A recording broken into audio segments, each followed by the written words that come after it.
మా వంటగదికి స్వాగతం. మా వంటగదిలో ఈరోజు పిల్లలు ఎంతో ఇష్టంగా తినే పాలకూరతో రైస్ ఎలా తయారు చేయాలో చూద్దాం. పాలక్ రైస్. పాలకూర పిల్లలు తినడానికి ఇష్టపడరు కాబట్టి ఇలా రైస్ లా చేసి పెడితే ఇష్టంగా తింటారు. ఇప్పుడు ఎలా తయారు చేయాలో చూద్దాం.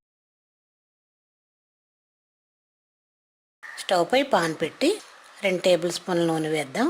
దానిలో 1/2 టీ స్పూన్ ఆవాలు, 1/2 టీ స్పూన్ శనగపప్పు, 1/2 టీ స్పూన్ మినపప్పు, 1/2 టీ స్పూన్ జీలకర్ర, ఒక 2 ఎండుమిర్చి కూడా వేసి వేయించుకుందాం.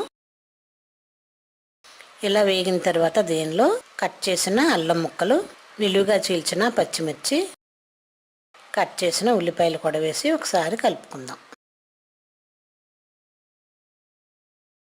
ఇలా బాగా వేగిన తర్వాత దీనిలో 1/2 టీ స్పూన్ పసుపు, రుచికి తగినంత ఉప్పు కూడా వేసి వేయించుకుందాం. ఇప్పుడు ఇదా బాగా వేగిన తర్వాత దీనిలోనే పాలకూర పేస్ట్ కూడా వేసి పచ్చివాసన పోయేంత వరకు వేయించుకుందాం. ఇలా 1-2 నిమిషాలు వేస్తే పాలకూరలోనే పచ్చివాసన పోతుంది. ఇలా మొత్తం వేగిన తర్వాత దీనిలో మనం ఉడికించి పక్కన పెట్టిన రైస్ వేసి బాగా కలుపుకుందాం. పొడిగా ఉడికించిన రైస్ వేసి బాగా కలుపుకుందాం.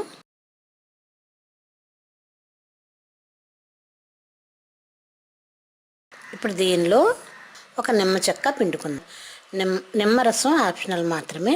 మీ ఇష్టమైతే పిండుకోవచ్చు, లేదంటే మానేయచ్చు. ఇలా ఒక నిమ్మ చెక్క పిండి బాగా కలిపిన తర్వాత స్టవ్ ఆఫ్ చేసుకొని రెడీ అయిన పాలక్ రైస్ని ఒక బౌల్లో తీసుకొని సర్వ్ చేద్దాం. మా వంటగదిలో ఎంతో సింపుల్గాను, ఎంతో రుచిగాను, ఎంతో హెల్త్ పరమైన పాలకూరతో రైస్ రెడీ. మరిన్ని వంటల కోసం మా వంటగదిని సబ్స్క్రైబ్ కాగలరు. ధన్యవాదములు.